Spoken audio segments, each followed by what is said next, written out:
Guys, good morning. Welcome back to my talent. আমার talent আপনাদের অনেক অনেক স্বাগত। তো এখন বাজে সকাল 8টা। তো আমি হোটেল থেকে বেরিয়ে পড়েছি। সমুদ্রে ধারে যাব। তো আমার সেখানে হোটেলে থাকছি। এই হোটেল থেকে সমুদ্রে ধারে যেতে মাত্র 5 মিনিট লাগবে। তো আমাদের হোটেলের নাম হচ্ছে চৌষট্টি লজ। ওই হোটেলে আর একটা আছে পিঠের দিকে, তো নামটা জানি না, তার আমার কি একটা নাম হোটেল। তাইও আমাদের হোটেল থেকে সমুদ্র থানা আসতে মাত্র 5 মিনিট লাগবে। তো তাইও ভালোই হয়েছে। তো আমি দীঘা এসেছি। তো অনেকে সবাই জিজ্ঞাসা করছে আমাকে দীঘা এসেছি মানে কোথায় কোথায়, মানে আমি যেটা বুঝতে পারছি না ব্যাপারটা। অনেকের সবাই আমাকে পুরোনো দীঘা নাকি নিউ দীঘা। ও পুরোনো দীঘা নিউ দীঘা আবার কি, যাও আমি জানতাম না। তো তাইও আমি বাবাকে জিজ্ঞাসা করছিলাম আমি কোথায় আছি, নিউ নাকি পুরোনো।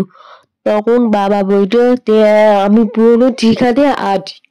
তো তাইও কিছু নিউ দীঘা আমি একবার এসেছিলাম।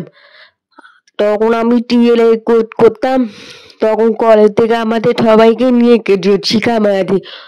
তখন কবে হবে 2020 সালে জানুয়ারি মাসে, তখন মানে লকডাউনের আগে দীঘা বেড়াতে গেতাম। প্রথমে মন্দারমণি, তারপর দীঘা ঘুরে নিউ দীঘা। তো আমি এবারে আছি পুরোনো দীঘা। তো তাইও অনেকে সবাই বলে দীঘাতে 9টার পর থেকে টোটো ঠেওয়াতে টান করা যায় না, তারপর 3টের পর থেকে টান করা যায় এরকম। তাইও তো আজ আমরা টানটা করবো না, কালকে করবো। অর্থাৎ আমি এসেছি শুক্রবার, মানে আজকে শুক্রবার। তো শুক্রবার তার মানে শনিবার সকালে টানটা করবো, মানে কালকে। তো তাইও তোমরা দেখতে পাচ্ছ এত কিছু তো দূর থেকে দেখা যাচ্ছে।